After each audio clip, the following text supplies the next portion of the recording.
Imagine that the most handsome, charismatic person stares you straight in the eye and says, "You're special. You look good, and you're good at what you do." He seems to know just what you like. He reads your innermost thoughts, and you feel like you've discovered a soulmate, a deep intimacy. You're experiencing one of those rare, fleeting moments that makes life worth living. Before you know it, you're involved in a deep, personal bond with a psychopath.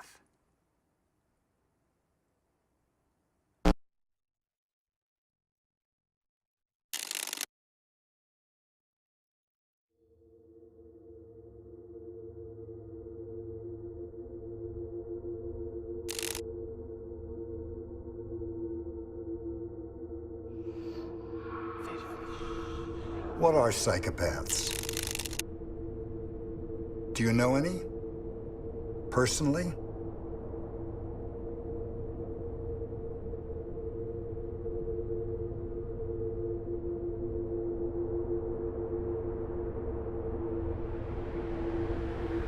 As recently as 2008, most people were just getting on with their lives. Their struggles, their joys, their victories, their defeat. And then came the financial crisis.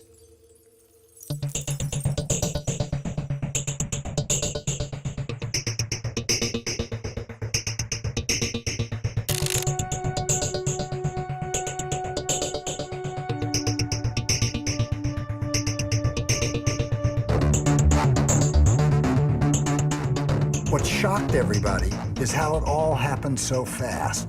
Bang!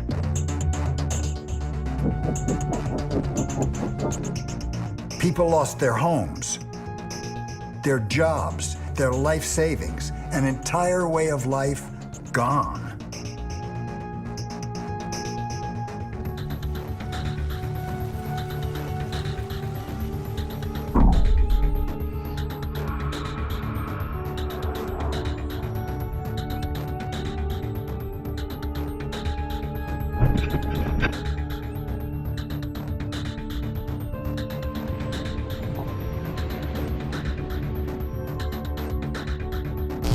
The only thing we can say with certainty is that this is not the first time we've screwed up. As a matter of fact, we're getting better at it.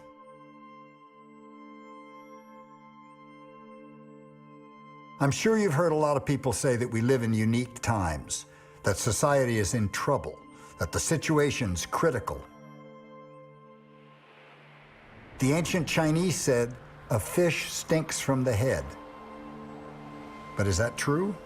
Is the answer really so simple?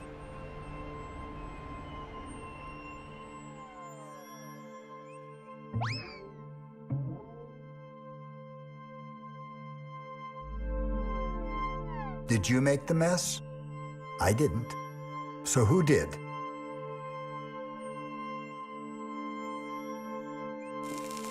I think it makes sense to look for some explanation from the people who are in charge, at least for somebody to blame.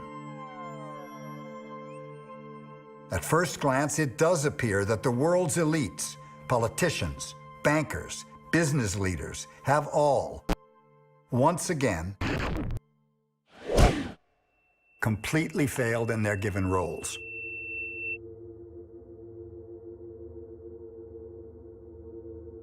What do we really know about people in power? We trust our lives to them. Their decisions affect millions. We know that some of them, at least, are not the nicest people on the planet. Could they be psychopaths? In their book, appropriately titled Snakes in Suits, psychologists Robert Hare and Paul Babiak propose a new and provocative term: the corporate psychopath.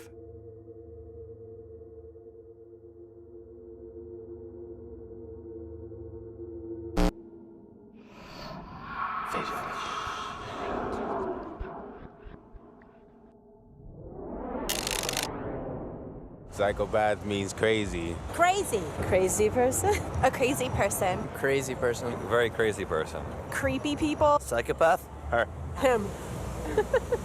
Well, it's an individual who has a psychopathic personality. And psychopathy is a personality disorder. But they're able to work within a business or an industry or an organization. They're very different than what we commonly think about a psychopath as the serial killer. These individuals have the same personality characteristics, but through education, through where they live, they are able to get jobs in big business and do fairly well for themselves. A psychopath is somebody who, as I've said before, is without a conscience. Not because he doesn't have the intellectual capacity to understand the difference between right and wrong. It's because the emotional connection with his cognitions, thoughts, and so forth is absent. Some of the characteristics would include this stunning lack of empathy, lack of concern for other people, the ability to look at other people as mere objects. When normal people are processing emotional material, there is greater activation in parts of the brain that nature's designed to handle emotionality. You can tell the difference between an emotional and a neutral event for these individuals, but for the psychopaths, you can't.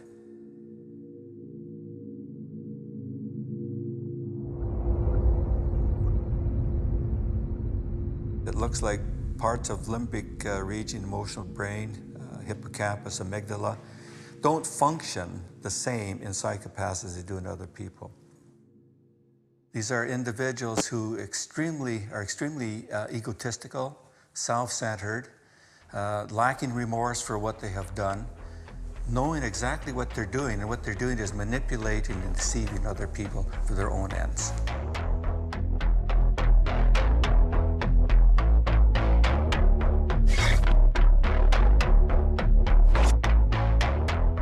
A lot of the psychopaths that I've known, and I've assessed over 160 of them, a lot of the ones that I've known, they don't have an evil appearance or an evil feel. They're out to con and manipulate you. So they're charming. They're very charming, and they come across as being extremely easy to like. Most of them.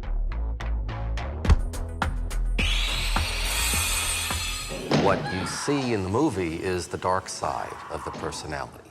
What you see when you actually interact with them is the mask that they're presenting, with only a glimmer here and there of the dark side. And so if we learn from headlines in movies that psychopaths have this dark side, and we go out looking for it, we're not going to see it. And we'll conclude that they don't really exist. Or if they do, I've never met one. But you probably have met one, you just haven't seen behind the mask.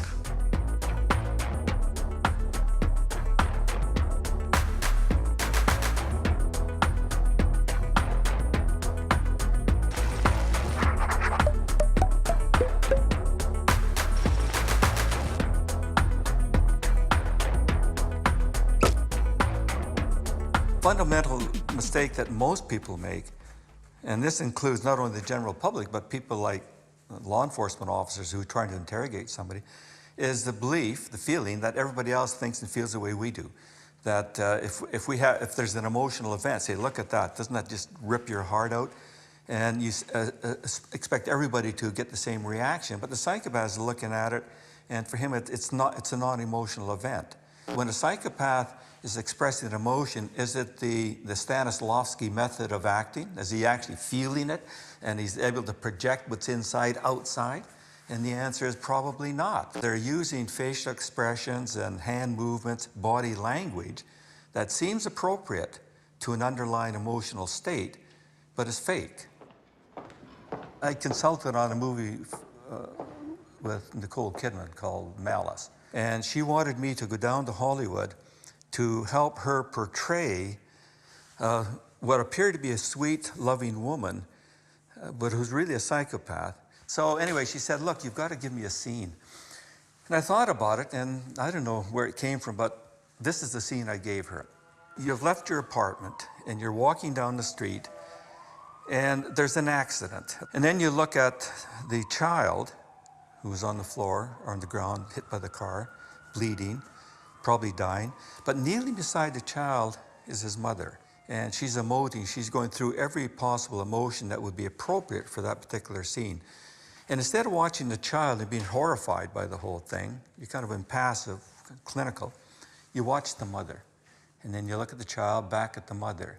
And then you just walk away, unconcerned, walk back to your apartment, walk into the bathroom, stand in front of the mirror, and mimic the mother's expressions. That's it.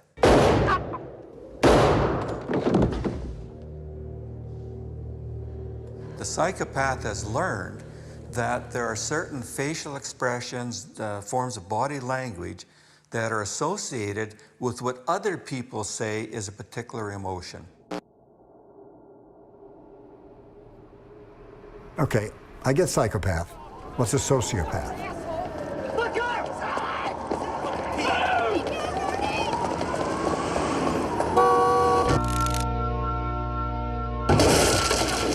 One of the better distinctions between a psychopath and a sociopath was made in the film Reservoir Dogs.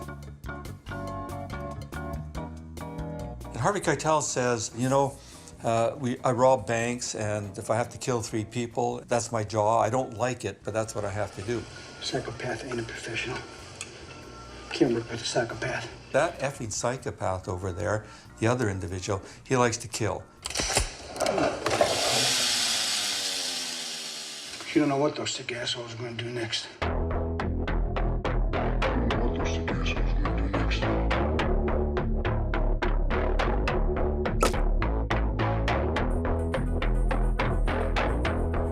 What we call the snake in suit, the white collar individual will get their needs met through more of the con manipulation or maybe the hardball attitude, right? Whereas they may not resort to violence like some of the people that I've dealt with that are incarcerated. But when I interview people with the psychopathy checklist, I will often take something out of my pocket and put it on the table. And I'll say, this is the most important thing for you right now. This is what you want the most. And I'll put it on the table, and the offender will be sitting over next to me, and we're doing this assessment. And I'll say, now, how are you going to get that? And with the psychopath, typically I will see the person sit back, and we call that duping delight.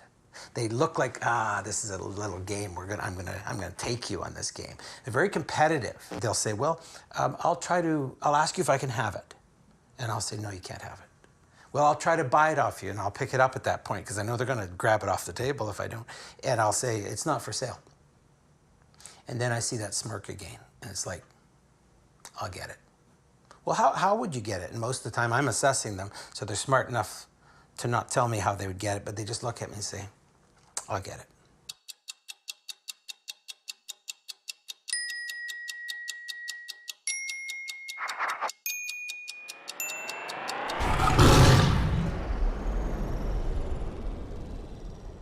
If we take 1% as a working number for prevalence of psychopathy in the general population, we could always argue that this is such a small number, why even bother?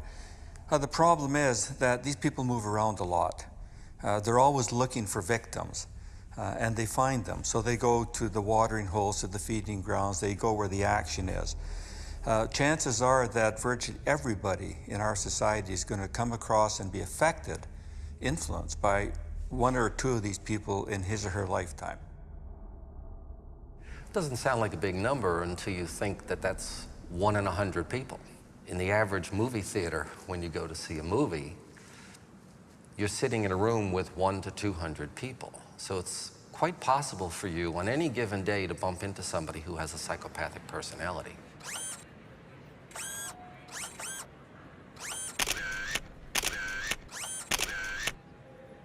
People would assume that because I've worked with this particular concept, psychopathy, for so long that I could spot them from 100 paces, and the answer, of course, is that I can't. I'm no better at it than most people. You cannot determine to what extent somebody might be psychopathic simply by looking at them, even talking with this person for 5, 10, or 15, or 20 minutes. Sometimes it may even take 6 months or a year. And the problem is that we continue, as a species, we're sort of programmed to do this, we continue to evaluate people the way they appear to us. We tend to be very forgiving in our interpersonal relationships with people. We're often open to their explanations and their rationalizations, and we give forgiveness. We also, when building a relationship with people, believe that they are real. What a psychopath does is they weave a picture of a person that's really a dream. It's a spirit, it's not real. And you feel like you've discovered a soulmate, a deep intimacy. And you're experiencing one of those rare, fleeting moments that makes life worth living. And before you know it, you're involved in a deep personal bond with a psychopath. Once you're in that bond, we call it the psychopathic bond, you don't want to break it. And it often amazes the friends who are watching from outside. You're still with him, or you still believe what she said, or can't you see is very common.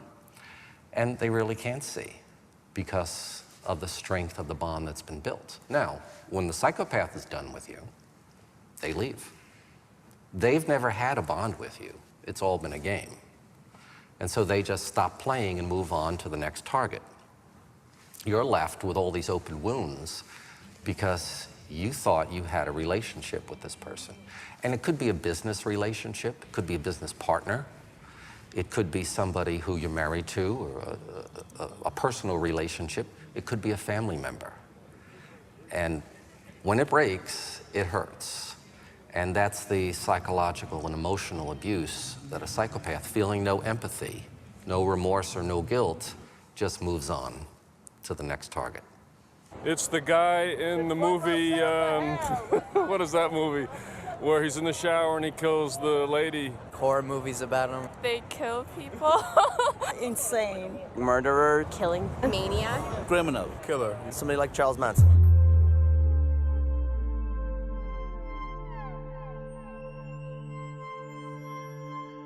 For many years, it's been thought that the psychopath leads a terrible life, that they're not successful. The downward spiral was often mentioned in textbooks. But now we know it's quite different for many psychopaths. And maybe it's because they have greater access to education.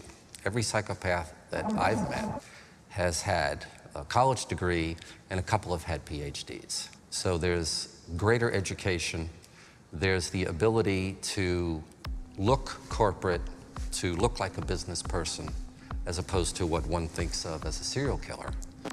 And somebody with a psychopath can put on the costume, talk the language, and have the certificate on the wall, and easily convince somebody who owns an organization or is hiring for an organization that they are the ideal employee.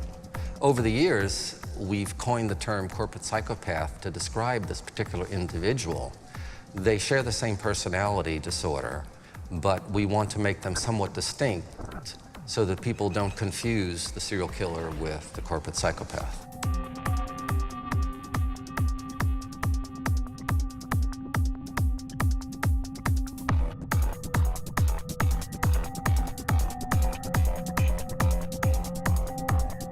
I think in the past, psychopaths flourished, but not nearly so much as they are right now, because the conditions have changed over the last 25 or 30 years. We had the introduction of the internet, for one thing. We had all this trading that can go on at arm's length. You know, you can make a trade involving 100 million people at one time rather than doing it face to face.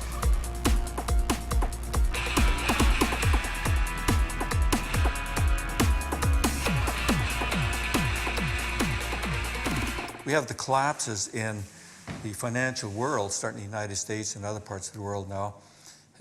You say, well, it was economic conditions. Well, I'm not an economist, so I don't know what had happened. But like everybody else, when I read through this stuff, I say, hold it, there are a lot of decisions made by individuals along these lines, and who are these individuals?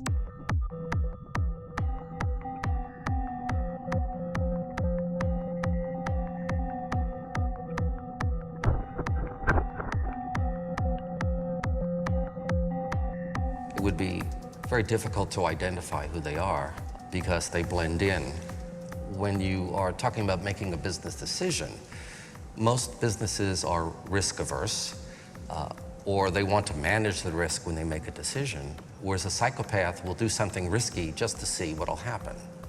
Making a decision that others would have taken a long time and a lot of data to come to, they'll do it on a whim. And because they are fearless, it could even hurt them, but it doesn't bother them. We mostly accept the view that our society is shaped like a pyramid, where a minority of the people at the top make decisions and laws for the majority at the bottom. In the year 2000, the richest and most powerful 1% of the world's population owned 40% of all global assets. The richest 10% accounted together for 85% of total assets. And in sharp contrast, the bottom half of the world's population divided between them barely 1% of global wealth.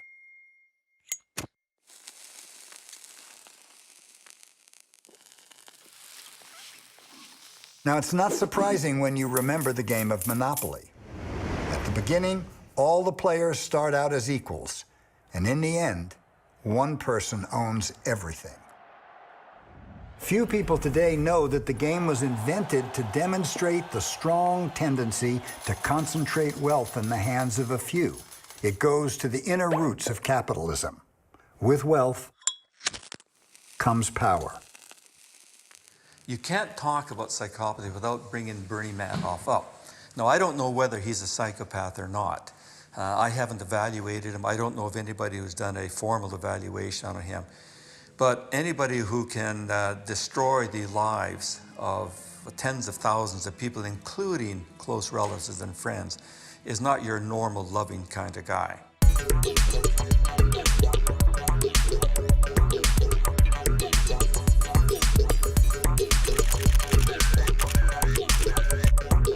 In the spring of 2010, we heard back from Professor Hare.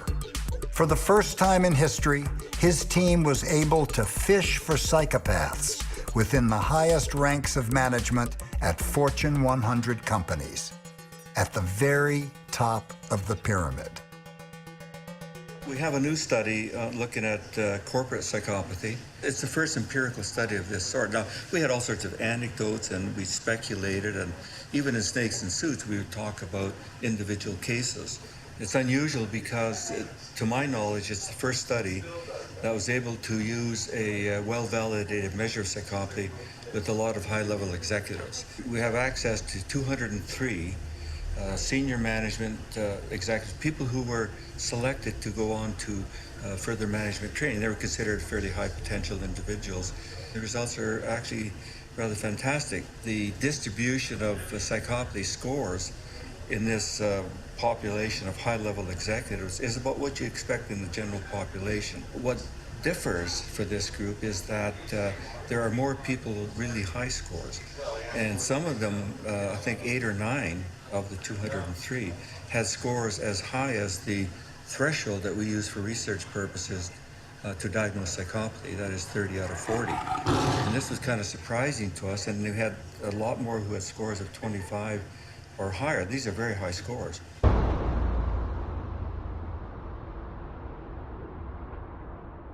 Here we had people who had very high scores in psychopathy, very psychopathic, and yet were seen as good employees, high potential executives, and whose performance was exceedingly bad, and yet they were still rising up to the top.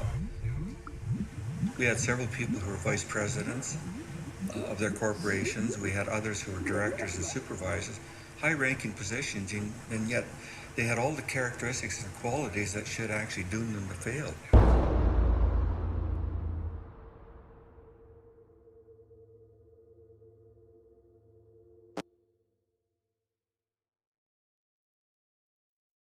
So what's it like to be a psychopath? You never have to feel guilty or ashamed again. Never. None of those sticky, uncomfortable situations. Responsibility? What's that? It's actually funny to watch when people cry.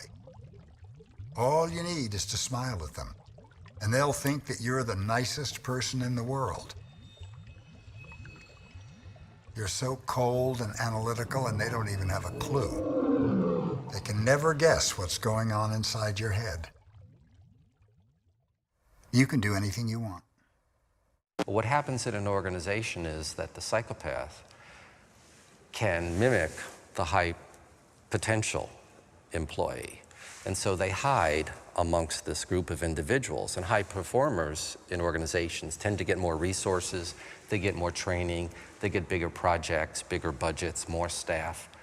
All the trappings of corporate power, which is exactly what the psychopath, who's a parasitic predator, is looking for. And it is unfortunate for the organization on the whole that the psychopath can do this.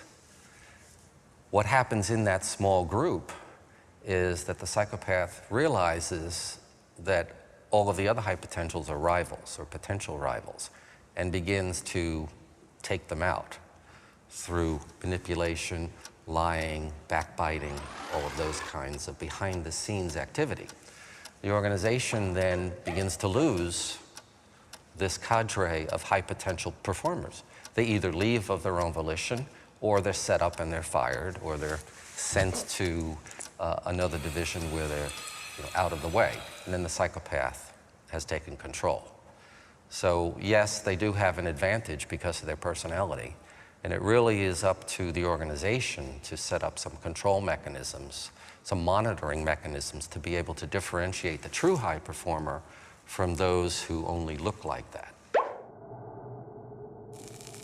You could probably see it at the world level. You're thinking of governments, government leaders, and I see no reason why somebody who's very, very psychopathic couldn't end up as a leader. We've had this many times in history. You can go right back to the Romans and the Greeks and the Egyptians and just trace them all the way through, and many of these people clearly would qualify as psychopaths. But given the times and the context, they did fairly well. Now, a lot of people suffered because of it. And I think what's happening right now is that if we value what these people are doing, or maybe to put it another way, we don't actually pay attention to the bad things that they're doing. We look at, this is terrific, the guy's he's doing this, he's making lots of money for us, and our popularity around the world is increasing, we're moving our armies around, and we're getting all this prestige and so forth, but people are suffering.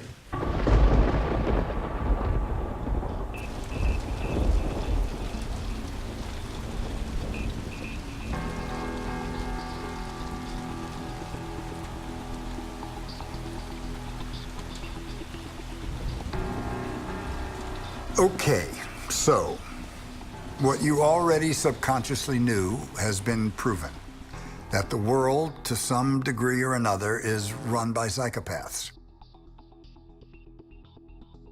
So what do we do with that? We go after them? We take them down? How? And is that really the problem? Are they the fishead?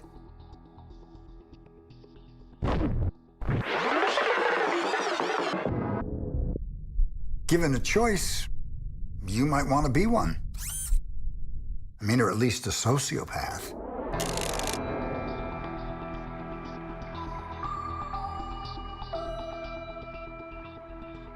Now, it turns out there's a really easy way to do that. And millions of people around the world have already taken a bold step in that direction. The connection may not be clear at first, but it will reveal itself. I was at a funeral of my mother, and really beloved woman. And I have a relative passing around Valium. I said, what is this? They said, oh, it's okay, it'll make you not be nervous or depressed. I said, I'm grieving, I want to be nervous, I want to be depressed. As my mother's dead, if, you know, what is the whole point? They say, well, no, but don't you want to just be calm? I said, no, you're missing the whole point. The point of the reason you're at a funeral is not only to show respect to the dead, but to grieve, you know, to indicate to yourself how much you miss this person.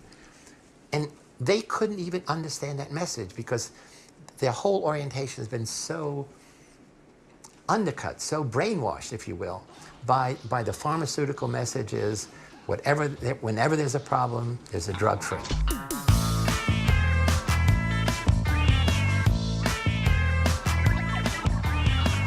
It's a drug. Which make you feel happy. Antidepressants, sure, yes. Yes, I've heard of antidepressants. Yeah, I know what they are. But I don't know anybody. It's a medication. Yes, medication. Yeah. Yeah. Yeah? I honestly don't know. No. I heard about them. That sounds really familiar. I think so. Yeah. Yes. Zoloft, Prozac, no. Xanax, yes. Do you have any? A little more than 67.5 million North Americans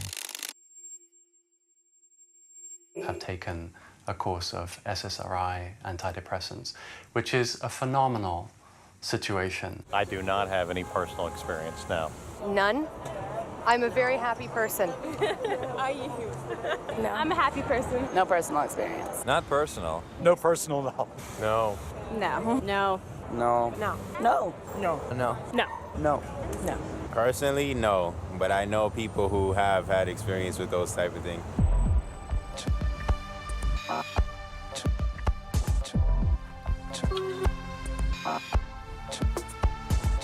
People have been demanding the medical industry make them feel better for centuries. The first drug, which was probably demand-driven, was probably drugs like Valium. If you take it under the right circumstances and in the right dosages, you're going to feel better in the traditional sense. You know, you're going to get a buzz. And it was those drugs that really, I mean, before the antidepressants were the blockbuster drugs. Huge numbers of these drugs were prescribed.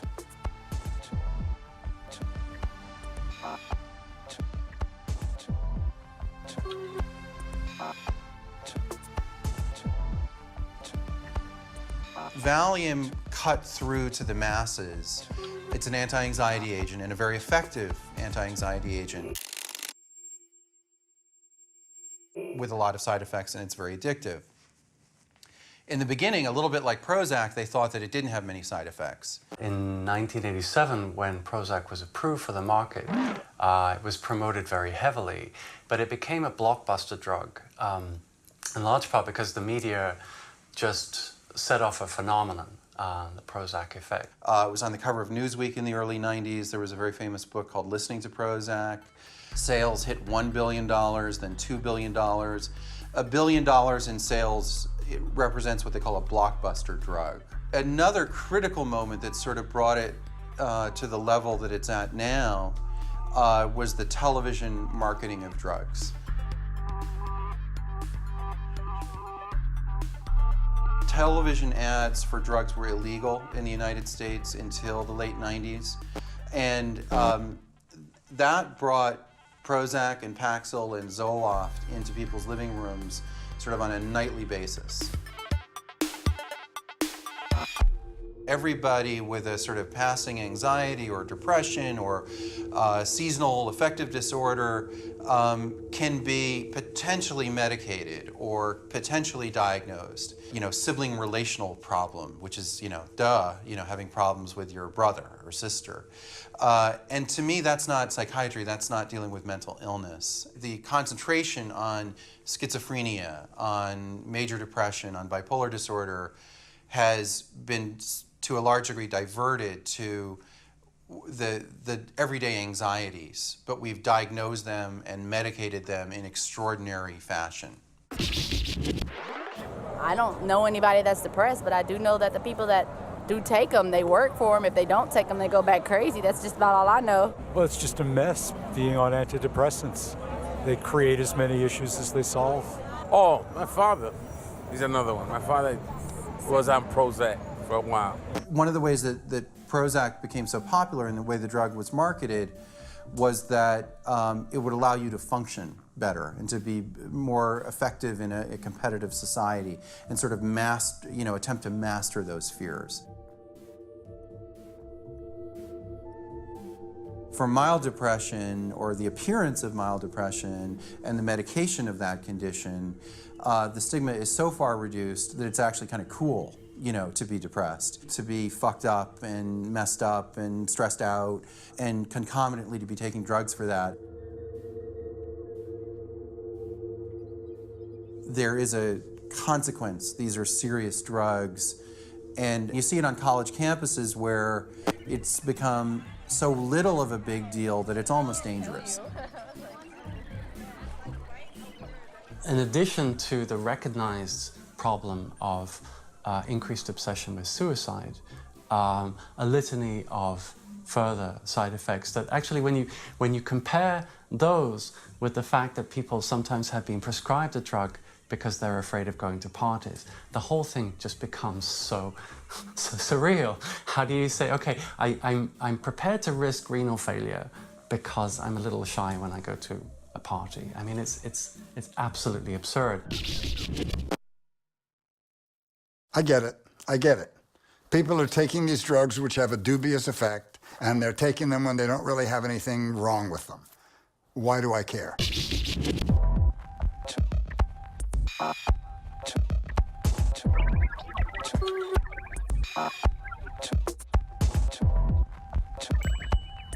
The drugs that we take for depression now, the SSRIs, largely work by changing the metabolism of serotonin in the brain. One of the things that these drugs do seem to do pretty consistently when they're working is they sort of curtail or attenuate emotional life. So many people describe how they're in situations when they've been on the drugs for a while where they know they should be getting angry or they know they should be sad, and they sort of are sad, but they're not feeling what they would expect to feel. I've written about how the drugs generally, for some people, sort of numb them out, and many people have written about how, our normal affect, which is mood, will go up and down. And many people have written about how that range becomes much more, the highs get topped off and the lows get bottomed out with Prozac and similar drugs. And I've seen, definitely a narrowing of that emotional range and an associated indifference to the larger world. I think that it's possible to say that without that access, without the access to those depths of feeling, it's very difficult to develop empathy of the kind that really affects behavior. I mean, if you look at the global economic meltdown, whatever we're going to call this time that we're living in right now, anybody reading the New York Times or listening to the nightly news knew that there was a bubble, whether it was the high-tech bubble or the housing bubble. They knew it was happening in broad daylight.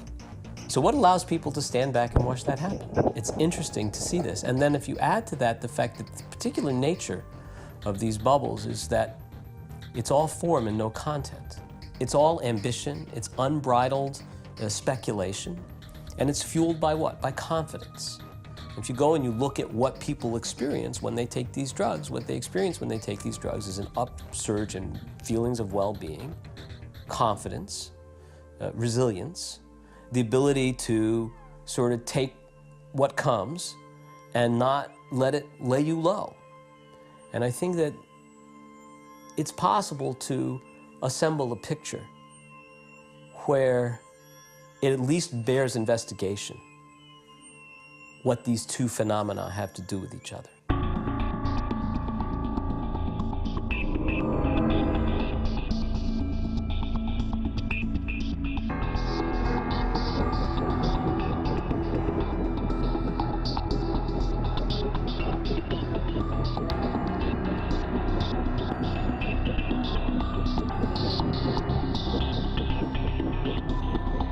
The fact that so many people have, in the financial markets have been taking antidepressants is a cause for worry when those people are not receiving enough feedback, gut-level feedback on the consequences of their decision.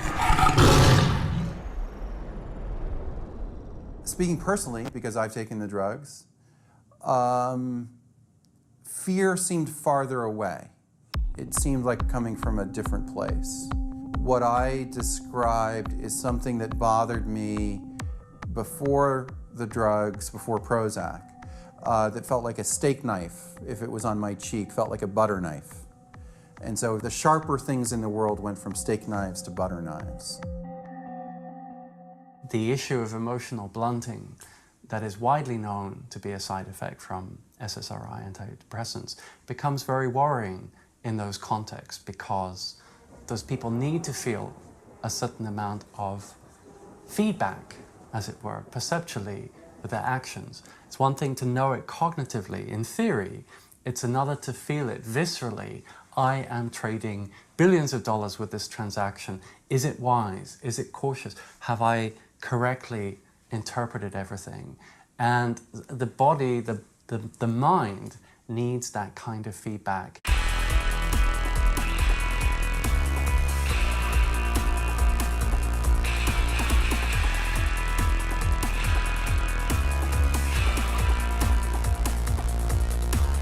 You know, if you think about simple things that are supposed to underlie Western civilization, the categorical imperative, the golden rule, these ideas that somehow, because of your regard for other people, you must behave in a certain way, even if it's not a law, even if nobody told you to, but simply because you can resonate with that other person.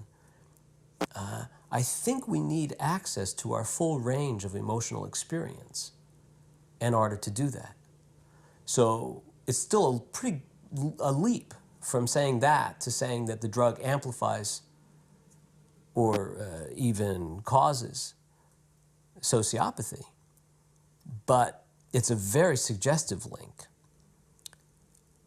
because I just don't know what else is going to guarantee that we don't just cream each other all the time.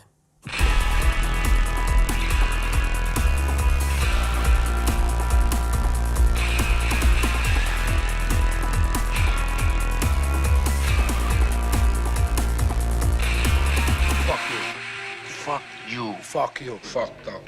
Fuck you! Fuck you! Fuck! Fucking fuck! Fucking fuck! Fucking fuck! Fucking fuck! Fucking fucking fuck! Fucking fuck! Fuck! Fuck! Fuck! Fuck! Fuck! Fuck! Fuck! Fuck! Fuck! Fuck! Fuck! Fuck! Fuck! Fuck! Okay, let's go back to the beginning. It's tempting to want to stop here and say that the problem, the ultimate fishhead, is psychopaths and people taking happy pills to deal with psychopathic conditions. But that's sidestepping the main issue, which is why are we, the rest of us, not doing anything about it? So what's the connection between psychopaths and happy pills? Empathy. Simple human empathy, or the lack of it. Psychopaths don't have it, and happy pills kill it.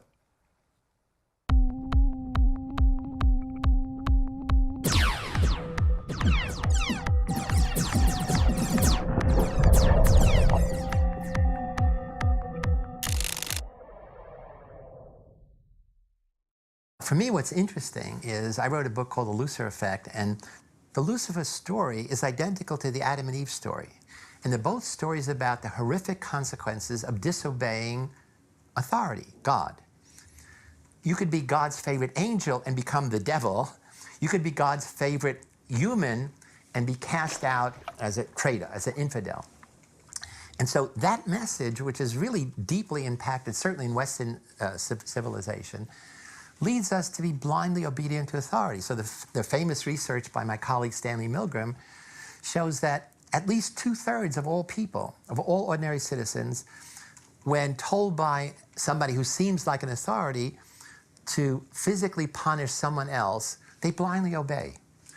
So going back to the famous study by Stanley Milgram in which he gets 1,000 ordinary citizens from 2 towns in Connecticut to believe that they are teachers trying to help a learner learn by punishing errors, but the learner, who is actually a confederate of the experimenter and the teacher doesn't know, keeps making more and more errors, and the teacher keeps shocking him more and more and more on this big shock box until there's a point at which he stops responding, he's probably unconscious, and instead of quitting, the experiment says you must continue to the very end, which is 450 volts. 2/3 of all ordinary Americans went to the end, 2/3. But in the many experiments he did 2 that have been ignored. In one, you come in ready to help, to be a teacher, and when you sit down, you observe somebody from the previous experiment going all the way. In another study, you come in and you observe 2 people refusing.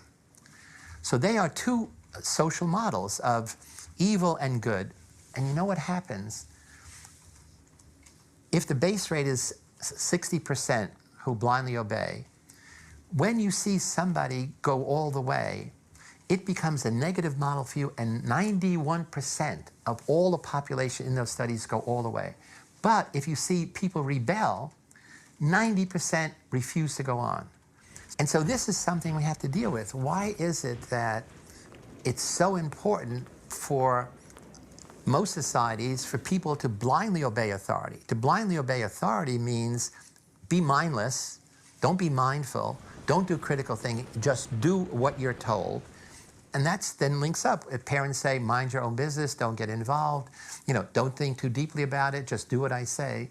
That is one of the worst things that could happen in any society. An unthinking society is a society that's vulnerable to these psychopaths because they say, I have the answer, I have the way, I have the money, I have the power, I have the status, I can give you jobs. All you have to do is do it my way.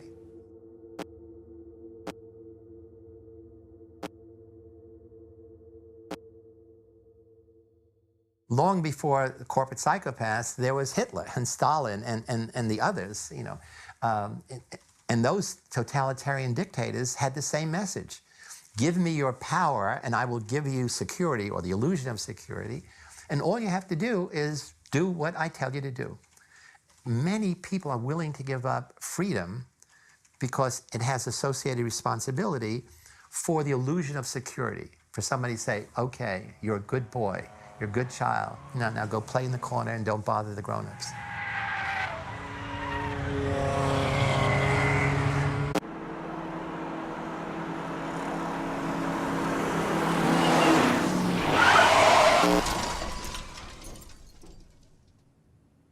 And so in that sense, it's a prolongation of immaturity.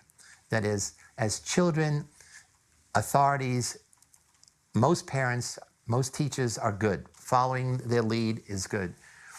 But nobody teaches us to make the distinction between just authority that deserves our respect and unjust authority that deserves defiance. And that's a big problem because as you grow older, then here are these psychopaths, political, religious, organizational, industrial, who put on the same mask and say, follow me. And you say, okay, without thinking why, where, when, and how.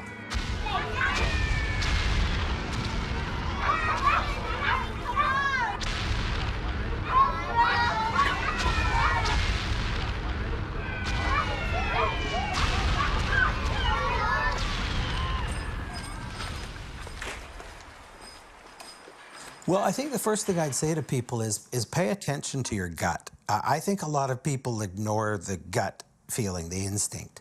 And you've got instinct, and you should pay attention to it. I think, human beings are maybe the only animal species that will ignore that gut instinct.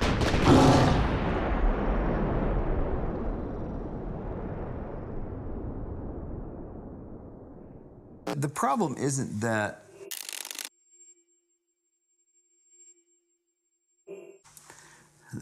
our leaders or our corporate managers are sociopaths, though some of them are, nor is it that the world is run by dark, shadowy figures that are malignant in their intention. I know these people, they're not that.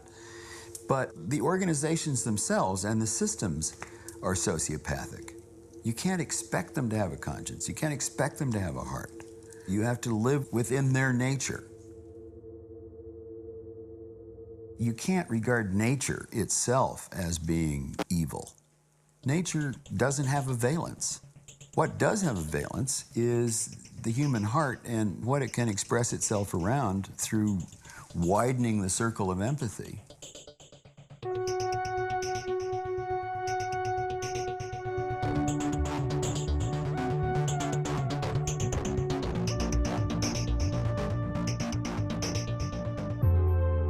Why should I care more about empathy than the next guy? None of the rich guys made it big through empathy. Why should I give up my comfort and my aspirations? We all want to win, don't we? What I see over and over again is the collision, if you will, in the organizational systems, that you have somebody at the very top of the organization, and I work with a number of these people, and they're all making what I think most any of us would consider just extreme amounts of money. And if you think about the effect of this psychologically on the people, it becomes a situation where money and the desire for money simply begets more desire. And I think that's a very primitive, from what we understand about human psychology, that's a very primitive state of desire and appetite, to see it as limitless and be able to almost devour anything. And usually in our own process of maturation, we have the experience of encountering limits, right? And we learn about reality testing and, well, I might want that or feel I could take all of that, but in fact, I understand my limits. And I think there is something certainly that goes on psychologically where those limits become removed.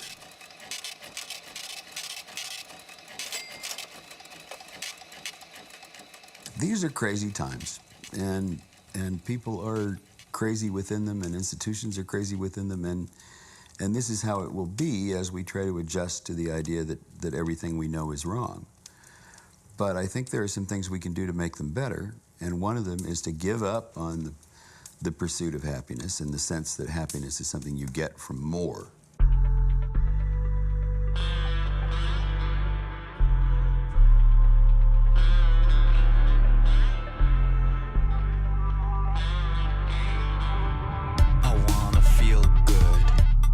Consumer culture rests on dissatisfaction.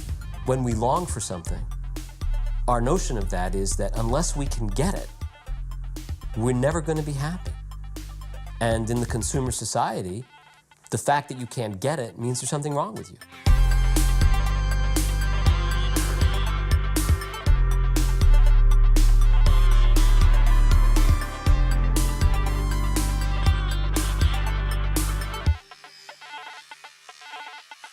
For me, one of the problems is when you talk about good and evil, villains and heroes, it's really a sharp distinction. But really, there's a gray line between them, that no one who does evil ever thinks what they're doing is evil. Evil, there's a slippery slope, that we know evil begins with a small first step, signing a petition. In the Milgram experiments, is pressing a 15-volt switch that the person hardly feels. It's telling a racist joke, which doesn't seem so bad.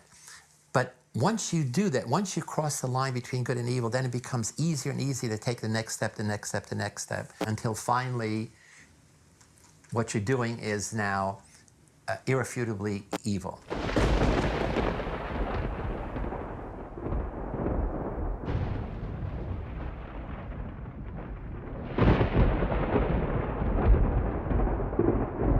One of the great heroes of this century is the former president of Czech Republic, Václav Havel, who was a playwright. And he's faced with the terrible repression of the communist regime. And as a playwright, instead of going about his business writing plays, he now opposes. He said, this is wrong. And he gets put in jail, and from jail he sends letters saying, this is wrong. This is wrong, a wrong way for the Czech people to live.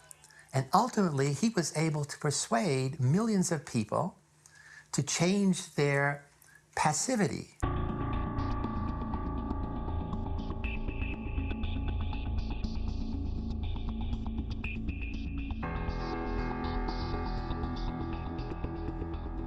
Každý z nás zná takový podivný pocit ušpiněnosti, zapatlanosti.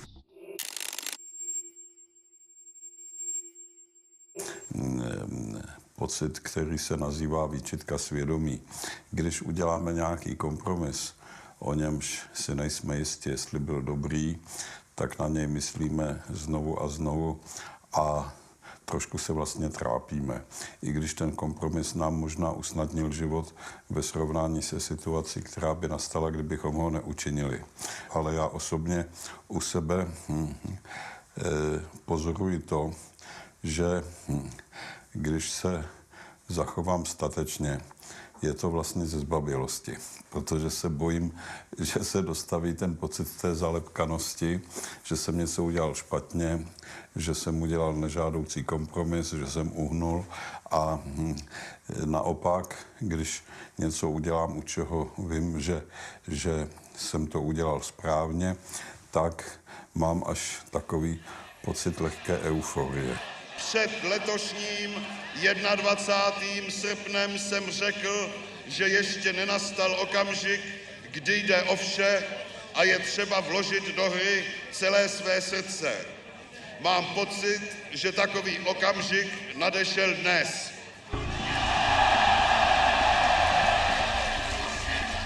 The reason that most people do nothing is that they respect every mother in the world who tells their child, mind your own business, don't get involved.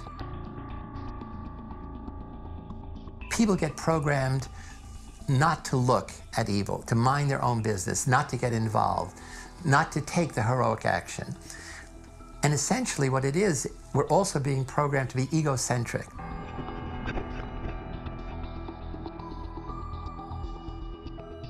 Here it is. We're being told that one way or another, we're all part of the fishead.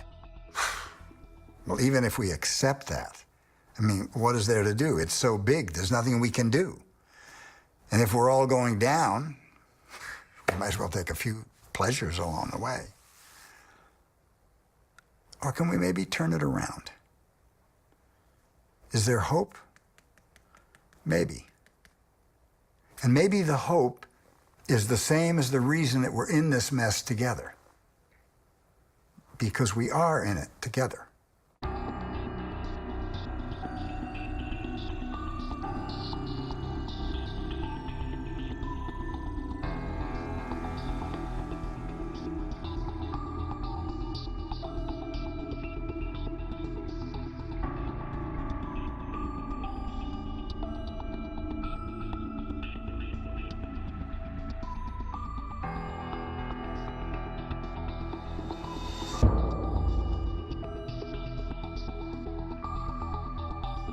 Nicholas Christakis and James Fowler are not the only people to research humans and their behavior, but their work shows some surprising facts about how much we're influenced by people around us, and more importantly, how we influence people around us, even complete strangers. Or what I think is somewhat novel about the work that we've done is not that we've shown that people are affected by those around them. This is common sense, right? We know this. We know that human beings are affected by others. But what we've been able to show, I think, is that we're affected not just by people who are 1 degree removed from us, but also by people who are 2 and even 3 degrees removed from us. Not only is it the case that our friends seem to affect us, but our friends' friends also seem to affect us. In fact, this spreads to our friends' friends' friends at 3 degrees of separation. The point is that it's not just 1 degree, it's more than 1 degree. The point is that we don't just affect those around us, but we affect other people who are strangers to us. And that we are not just affected by those around us, but affected by other people who are strangers to us. And we find that this is true for obesity, for smoking, for happiness, for loneliness, for drinking behavior, for depression. Everywhere we look, we find this 3 degrees of separation. You tend to affect your friends' friends' friends and no further. And your friends' tend to affect you and no further. The human beings are assembled into these elaborate, complex, branching, lightning-like structures, where I'm connected to you and you to others and those others each to others, and you get this incredibly baroque, intricate, beautiful pattern of human social networks. And most people, when they hear social networks nowadays, they think about the online variety, which is a very recent phenomenon. You know, the last 5 or 10 years, we've been assembling ourselves into these online networks. But in reality, human beings have been assembling themselves into social networks for hundreds of thousands of years.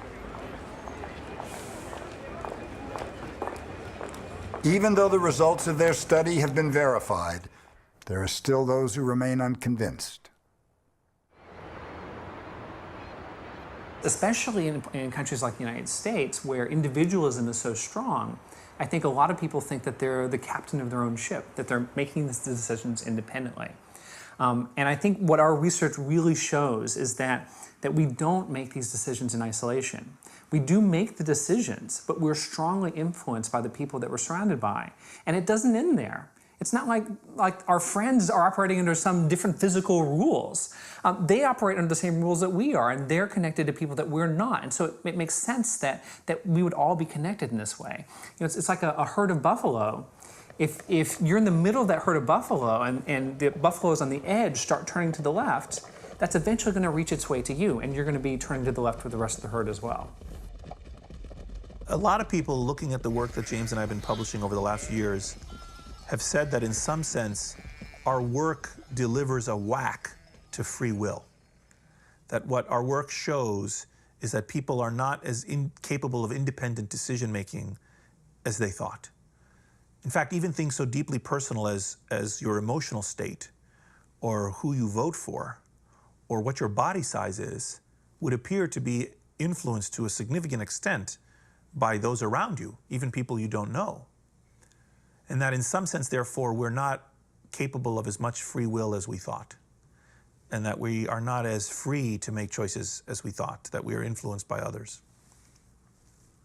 And that's true. But it's also true that our work actually supports the importance and lifts up free will.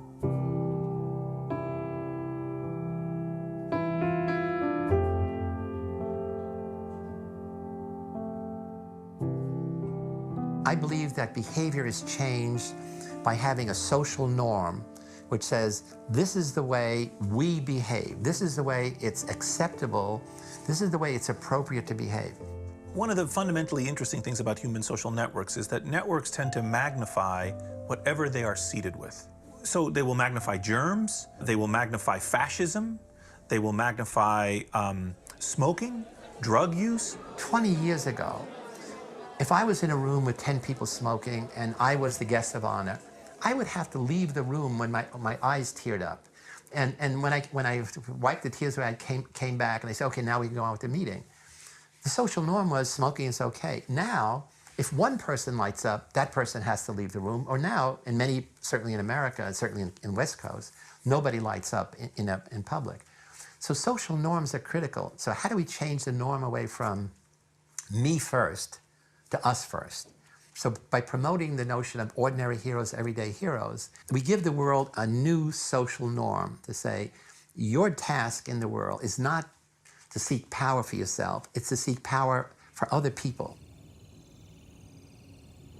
What our generosity study shows is that if the good things that we do tend to ripple out so that the people around us copy those good things and the people around them copy those good things, it's also possible that some of those paths loop back to us. If you're exposed to people who treat you kindly and cooperate with you, then when the bell rings and you interact with new people who are strangers to you, you treat them kindly.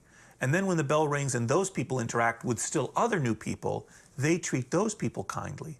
So the way I am treated now ripples through the network and can affect complete strangers. So I absolutely believe that when you learn that you influence not just your friends, but your friends' friends and your friends' friends' friends, that it changes the way you see the world.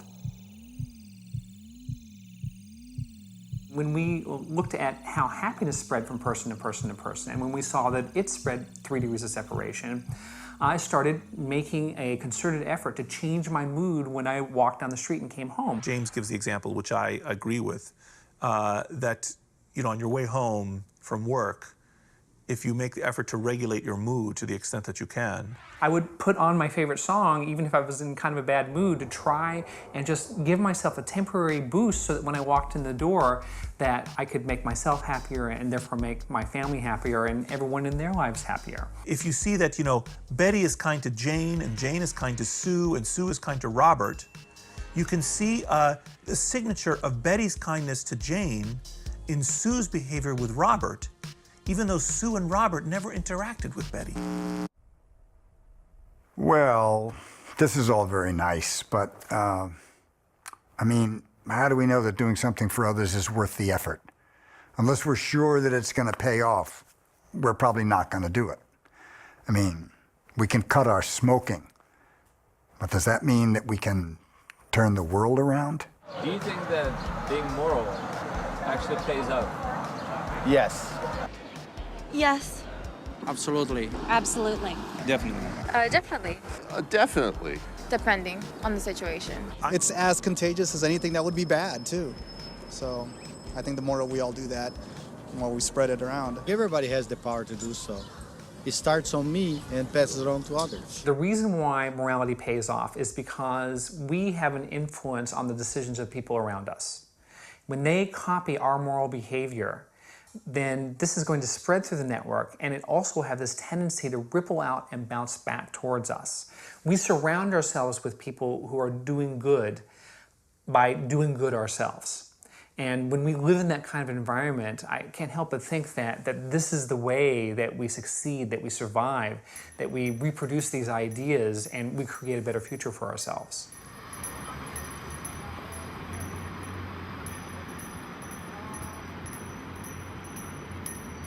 Já mám na to takový přirovnání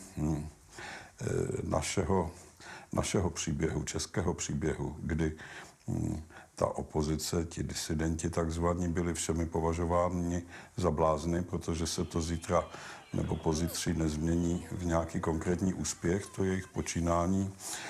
A ono se posléze v jakýsi úspěch změnilo. Že ale nebylo to proto, že jsme kalkulovali s tím, že zítra nebo pozítří se to stane, i když bychom to uvítali, ale prostě proto, že jsme to dělali z principu. Is it important to be moral? Yeah, for sure. Yeah. Yeah. Maybe. Of course. Well. Proč vlastně člověk páchá občas dobro, když o tom nikdo neví? No to je možné jenom proto, že ve vás dříme, byť nevědomně, jakýsi pozorovatel, který to všechno, co děláte, vidí. No a co to je jiného než věčnost, než nekonečno?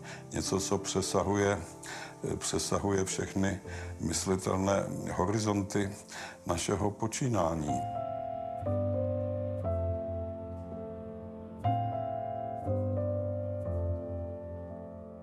Do you feel motivated, energized to do something? Maybe it's the piano music. If I could remind you, a few moments ago you briefly considered being a psychopath. It's okay. It's a surprising function of our brains that we can hold radically opposite views simultaneously. It's a natural part of our makeup. In times like these where there is this madness, it becomes really important to remember that what basically is going on in the world is how you are with the people immediately at hand and how you treat yourself and your children and the people directly around you. And yeah, there will be winds and weather and economic storms and social storms and political catastrophes and much that is incomprehensible. But what goes on, eye to eye, face to face, heart to heart, day to day, remains the same.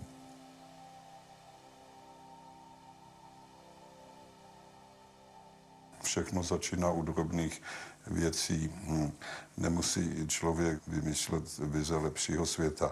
Stačí, když se v tom prostoru, v v němž se pohybuje, když se začne chovat slušněji, v souladu se svým svědomím, nikoliv tak, aby měl onen nepříjemný pocit upatlanosti, že a stačí, když to dělá v tom svém mikrosvětě a ono to může se šířit, rozrůstat jako epidemie a také nemusí, zůstane to navždy v tom jeho mikrosvětě.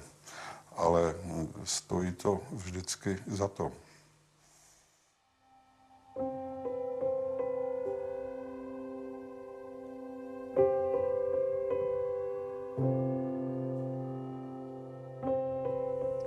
If I was always violent towards you, or gave you deadly germs, or made you sad, or gave you misinformation, you would cut the ties to me and the network would disintegrate. Therefore, the spread of some good and desirable properties, like altruism and love and happiness and ideas, is required to sustain and nurture the network. And similarly, the network is required for these desirable things to happen. So there's a very deep connection, we think, between social networks and goodness. And actually, we think that in a very deep level, human beings assemble themselves into networks because the benefits of a connected life outweigh the costs.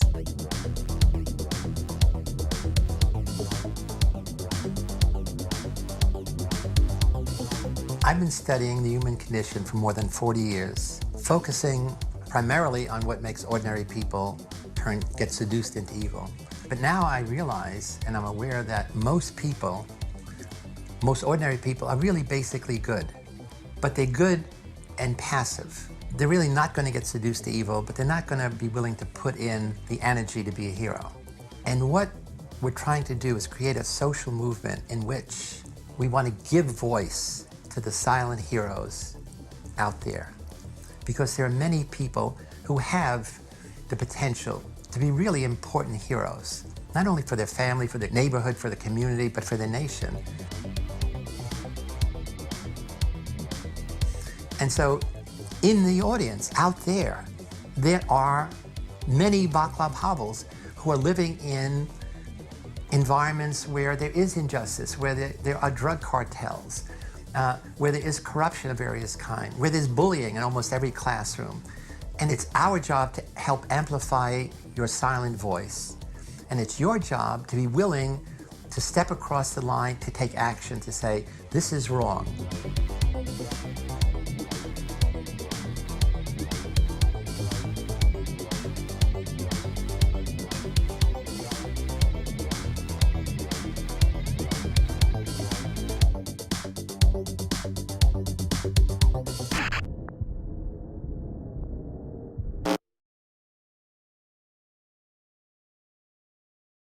So imagine that the most charismatic, handsome person looks you directly in the eye and says, you can save the world.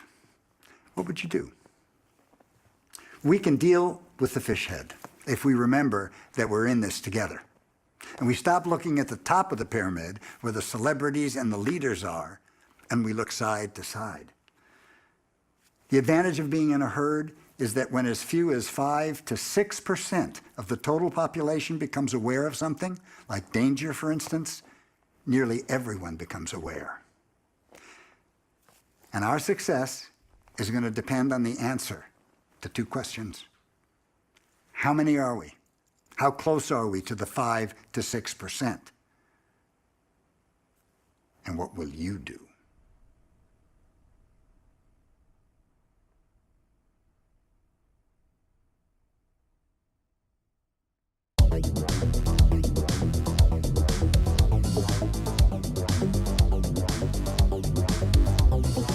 So what it's like to be a psychopath. Responsibility, responsibility. You never had to feel guilt or shame. Never, never, never.